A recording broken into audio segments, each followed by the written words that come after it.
Alright, Hammerheads, this is what we're here for. This was going to be the second part of the treat here. Look at this beauty. It's red. It's a 19, red 19 SS.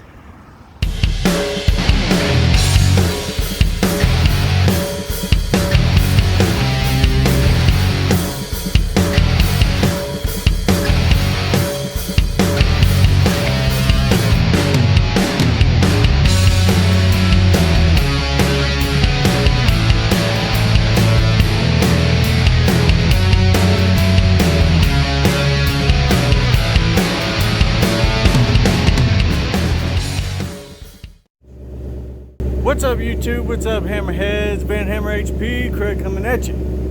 So anyway, been a little while. Feels like it's been a while since we brought a video. But last video was hail damage. Not really an update on that yet. We got some time this week. We're gonna take it in, get an estimate. I've actually found probably at least 5 more dents. All of them are pretty minor. You really don't see them unless you're in the right light at the right angle or whatever. So what we're gonna do, since we haven't brought you a video in a little while, we're gonna try to do something and maybe bring you 2 videos wrapped up in one. What we're gonna try to do is bring to light some information for some of my local E85 users here.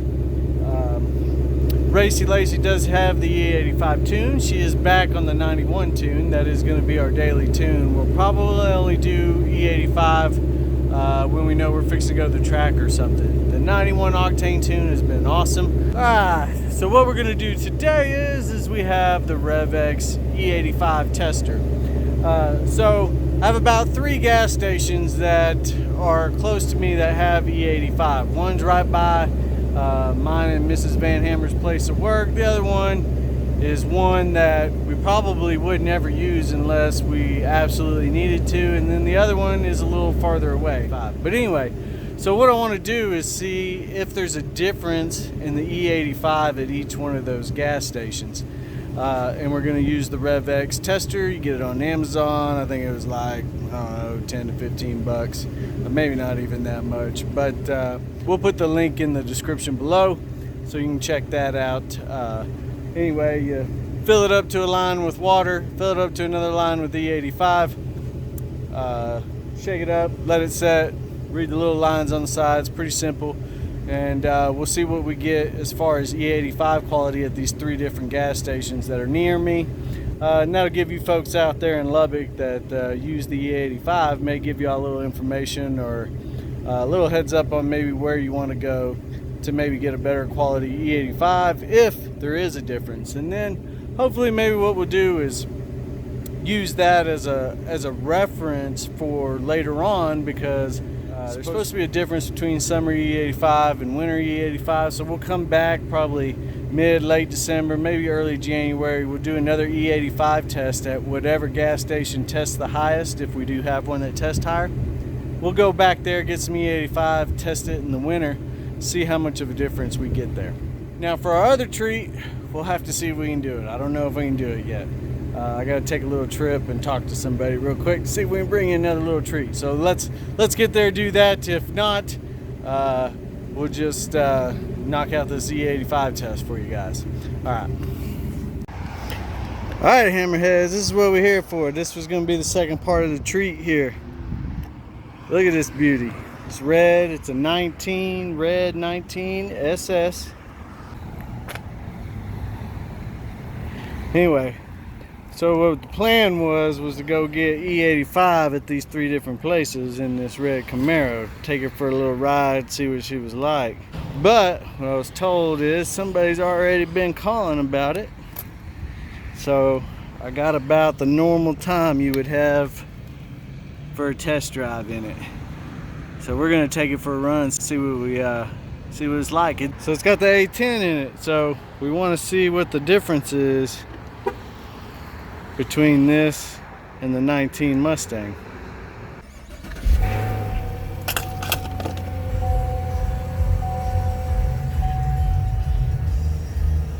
Totally unfamiliar with Chevy stuff here.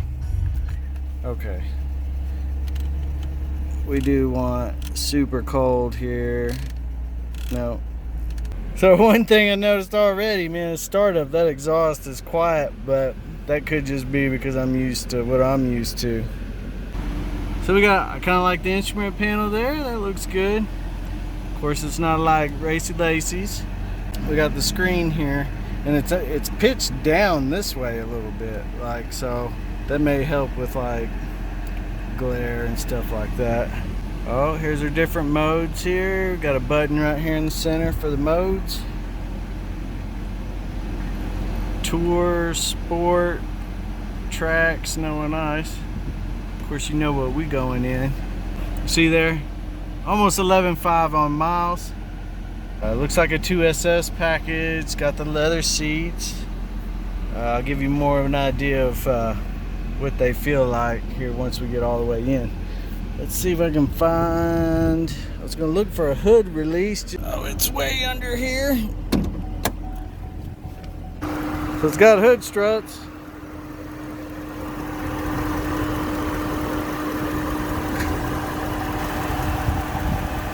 Doesn't look as plasticky as some of the other ones, even the Mustang or the Challenger. Relatively quiet. I know nothing about Chevy motors or anything, so I know this is going to be a 6.2 liter, but as far as specifics about it, don't really know a whole lot.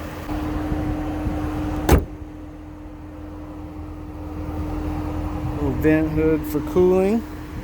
There's that bow tie in the middle that nobody likes.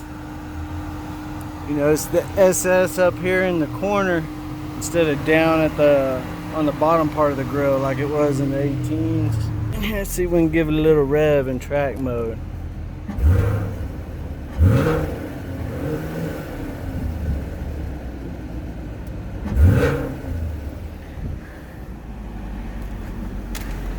To be honest with you, I'm a little disappointed. That sounds pretty pitiful. That was track mode exhaust rev. That was not good at all. Anyways, like I said, we are an automatic. So we have parking brake, traction control, mode. These little fancy Camaro air conditioner deals. I don't know if the seat's lower in this one or not, but I feel like I actually have quite a bit more visibility just out the front in this one. And like I said, the seat may be lower because when I got in, it felt like it was low. That's actually not bad. I don't know if they've improved that somehow, but yeah, it doesn't look quite as bad. Got a pretty tiny rear view mirror here, and the back window's tiny. You got that huge hump there. If you want to look, take a look at that. Not a lot of view out the back there. This is what I do like about the SS though. See, I wish our GTs, our Must GTs came with something special like that. I like that SS in the SS in the leather.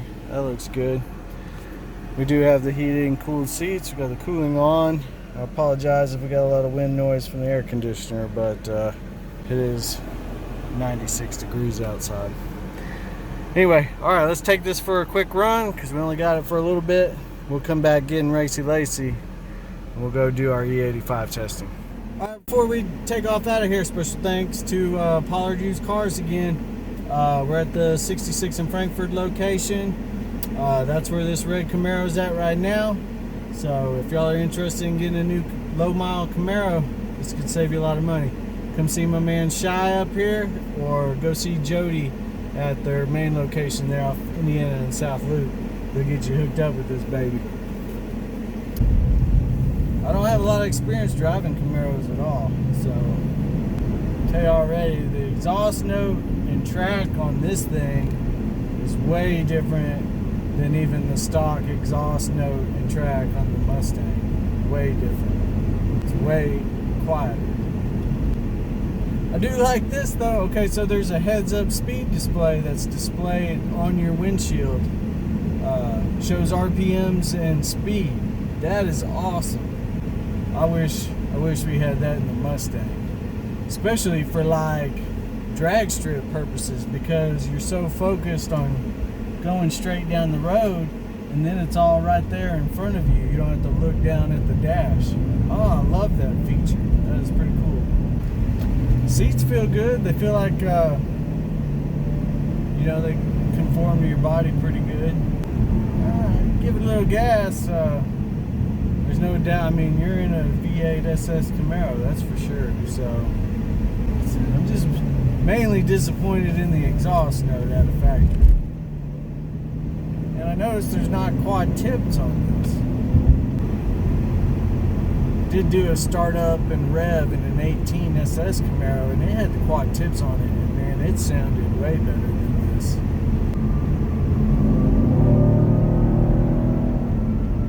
Acceleration definitely feels good. You can feel that 10-speed transmission in this thing is just as butter as it is in the GT. Go around a little curve here. Already you can definitely feel the handling difference. I would actually say you feel more planted in this Camaro than you do in the Mustang. Mrs. Vanhammer is going to be a little upset that she didn't get to come and drive the new Camaro. Sorry. Quiet. Super quiet. Engine quiet, exhaust quiet. A little bit of road noise.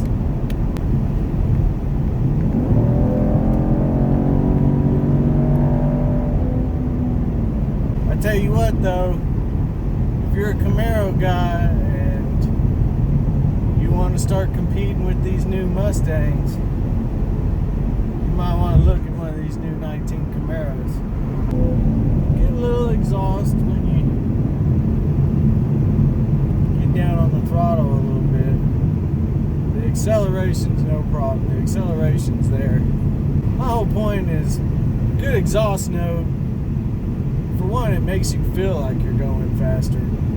And I mean, that's just, the exhaust note is so important in a muscle and sports car, I think. And for it to be so quiet in a car like this, just like in my dad's that RT Plus, it just doesn't seem right to me. And that was one thing about the Mustang with the active quad tip exhaust, is right from the get-go, like, I mean, you knew you were in a V8 sport or muscle car, whatever, however you want to classify it, but you had the audio sensation along with the physical sensation to feel like you're going fast. It just adds to the overall driving experience, and that's what this is lacking. And I feel like the ride over bumps. It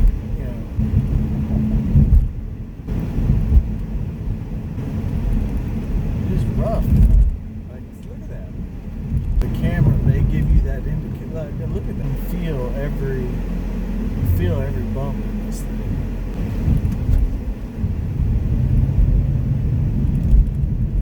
Oh, you do not want to go over a bumpy road in this thing. I can tell you that right now. So, to be quite honest with you, right now, really liking my Mustang. Performance-wise, though, I think this thing is spot on.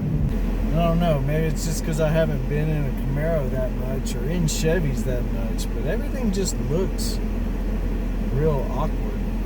These buttons, okay, so the main screen is angled like this towards the passengers and the driver in the car, and there's a row of buttons that run underneath it, but because that's angled down, those buttons are almost kind of hard to see. They're really in an awkward place. Paddle shifters on the steering wheel feel like they're in a good place. They feel big enough to get to. So anyway, we're headed back here and give you my about 10-minute review here. Performance, speed, acceleration, awesome. As far as going over bumps, it's rough. Awkwardness, just the layout, the way things look. Exhaust note is almost non-existent. As far as overall looks, not a big fan of the bow tie in the center either. I don't think that's a make or break it for me as far as that goes. Seats feel good. Like I said, I like the emblem on the badging on the seats. I wish the Mustang had that. And then my overall feature in this whole car, being a 19 Camaro, is the heads-up display that's displayed on the windshield. Now, I may be a little biased. I am more of a Ford than Chevy guy. I'm trying to be as truthful as possible in this, because ultimately I'm a fan of just sports cars in general.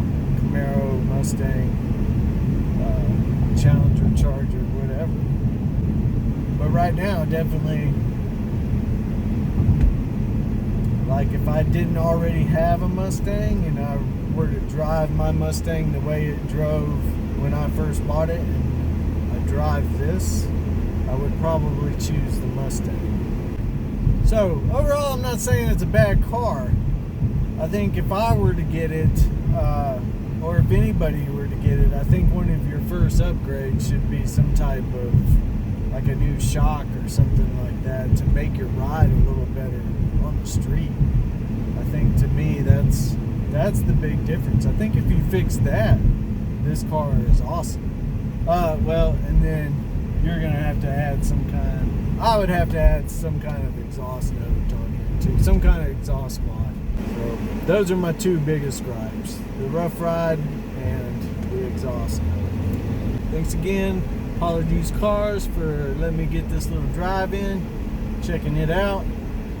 Like I said, go see Shy at 90 or at 66 in Frankfurt. Go see Jody at the South Loop in Indiana location.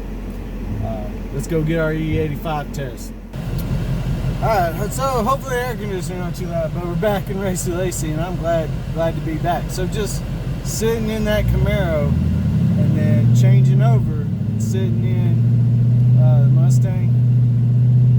I gotta go hands down Mustang. And we're back to having an exhaust note.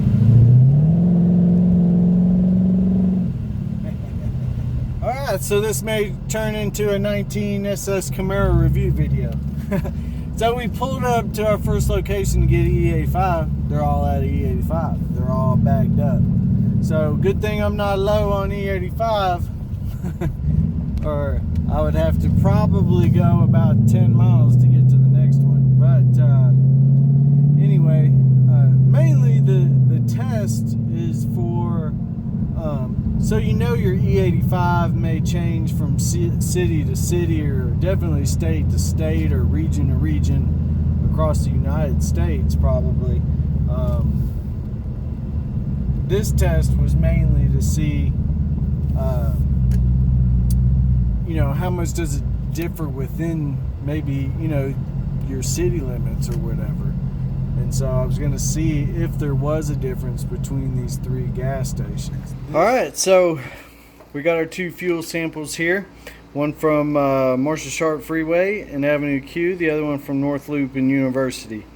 Test is easy enough really with this RevX ethanol testing kit. You see that blue line right down there? You fill it up with water to there, which we've already done.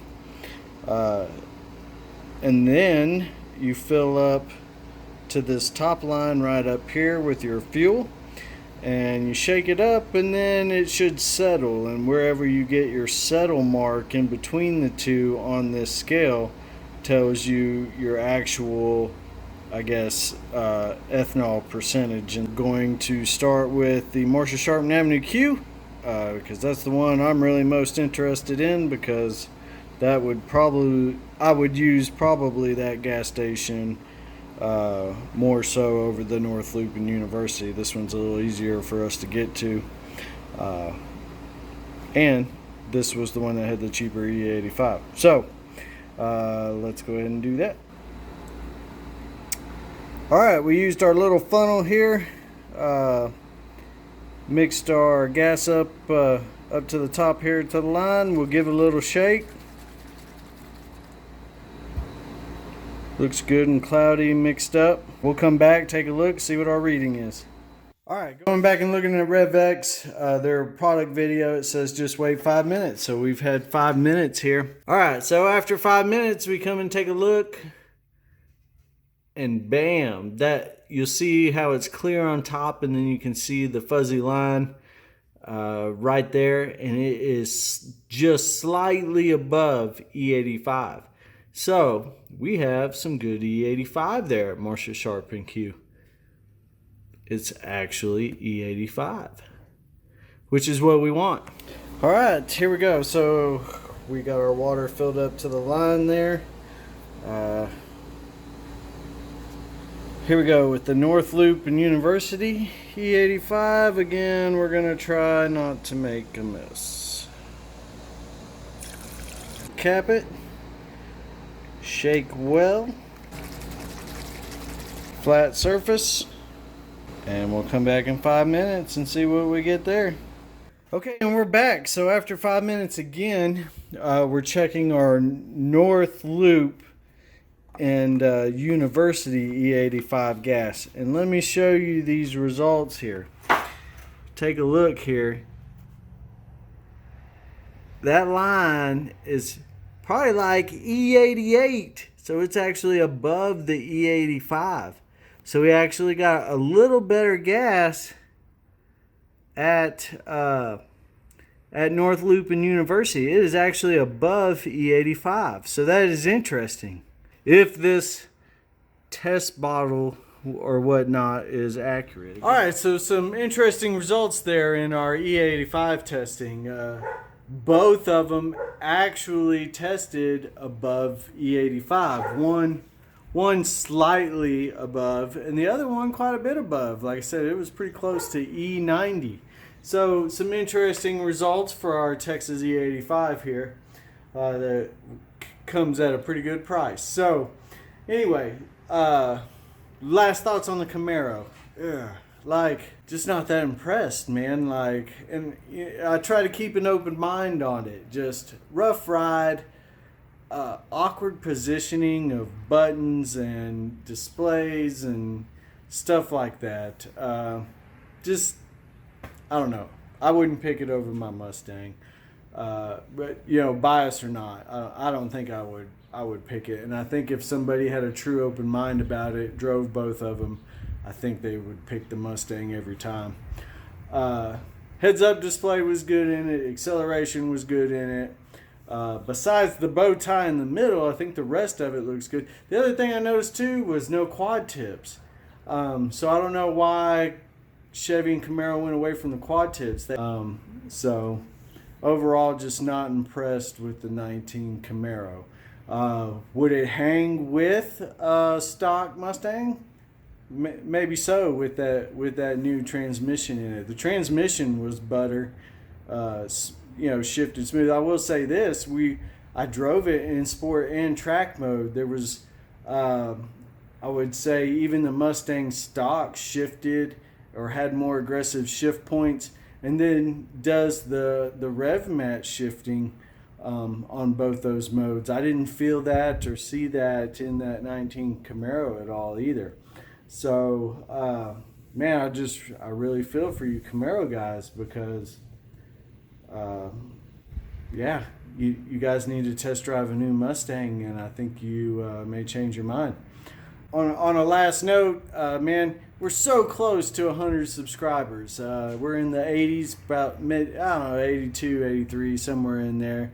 Please help me get to that little milestone mark of my first 100. We're really shooting for the 1,000, but we've been doing this for, 6 months or so, maybe 5-6 months, with subscribers just trickling up. So I don't see us getting to 1,000 anytime soon, but maybe you guys can help me out. Let's get to that. Hit the like button. Like always, drop the hammer. Peace out. Do it.